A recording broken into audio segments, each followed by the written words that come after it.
Well, let's bring in Lorenzo Kamel. He's a professor of international history at the University of Turin and author of Imperial Perceptions of Palestine. He joins us now from Rome.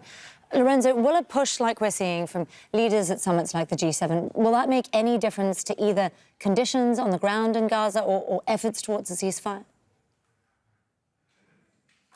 First of all, about 2.9 of the military spending of the G7 countries that are meeting here in Italy would end global hunger. And we know also, thanks to you, in Sudan, in Gaza, we know what this means, and would solve also the so-called global South debt crisis. So let's say that in this sense, they could really make the difference with a tiny fraction of this military spending.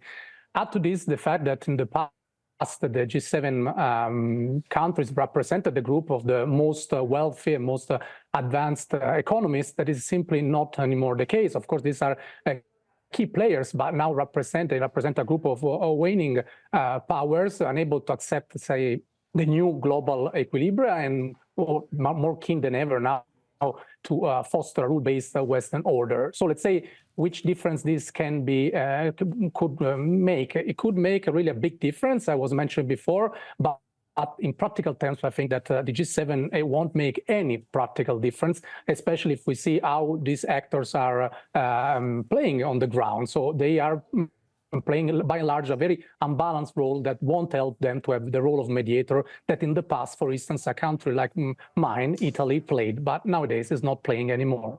Well, speaking of mediation roles, we were speaking earlier about the Biden plan for Gaza.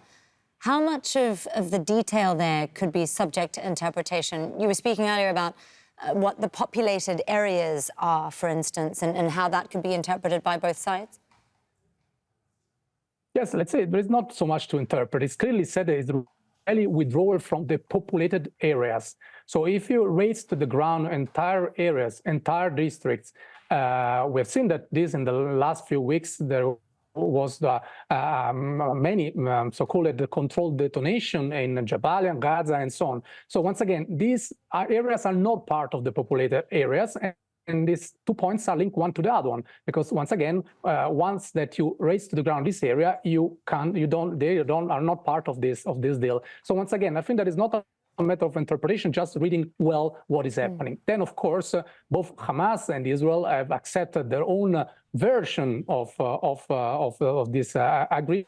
And Biden was also somehow criticizing slightly Netanyahu. But let me just conclude that by and large, this blaming Netanyahu that we continuously, particularly in Western country, is kind of an easy game. It was, just to provide an historical background, it was not the far right who established the occupation, the settlement project, the system of structural oppression that is so visible in the West Bank. It was the Labour Party and the Labour governments established the first 32 settlements after the war of 1967, and also the settlements in the Gaza Strip following that war were officially accepted in June 1970. So once again, it was not the far right, but was the left in Israel. Well, let me ask you a little bit more about historical context. Can you perhaps put what we're seeing right now in terms of present-day dynamics in context for us? I know today represents a particular day in terms of anniversaries when it comes to Hamas and the Gaza Strip. Yes, indeed. Today there are two key anniversaries that go really to the roots of this conflict. First of all, 17 years ago, on June 14, 2007, Hamas took complete control of the Gaza Strip, and al-Fatah was driven out of the enclave. Of course, Hamas was established in 1987, so precisely 20 years after the beginning of the occupation of the Gaza Strip by Israel, and the first closure of the movements of goods and of people to and from the Gaza Strip dates back to 1991, while the decision to establish the first settlements in the Gaza Strip, as was mentioned before, dates back to June 1970, and that was, as I mentioned, a Labour-led Israeli government of the time. So this is the first anniversary.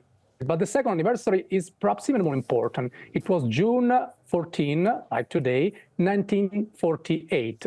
That day, the Israeli government established a cabinet committee that was to decide about the treatment of the Palestinian refugees and their abandoned properties, as they are known, abandoned properties within Israel. This later on led to the so-called absentees property laws, through which about 2 million of dunams of Palestinian land were confiscated and were given to the so-called Israeli custodian. This law also created a number of new categories, like, for instance, the nifqadim nochachim, that in Hebrew means present absentees, so persons that were present at the time in Palestine, in Israel, but were considered absent for the purpose of the Israeli law. So hundreds of thousands of Jewish immigrants that arrived after the establishment of the State of Israel in May 14, 1948, were absorbed by taking possession of emptied Palestinians' homes and lands. If you happen to visit, for instance, a Hod now in the coastal area of Israel, or you go to Jerusalem, Musrara, you will find hundreds of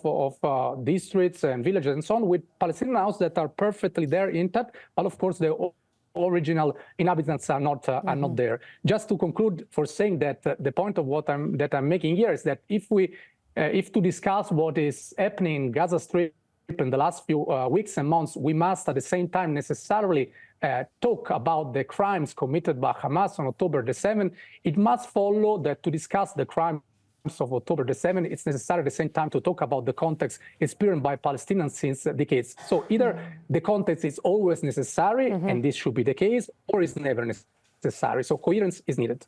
Lorenzo Kamel, a professor of international history at the University of Turin, putting some of that in context for us in terms of Palestinian dispossession over so many years. Thank you very much, Lorenzo.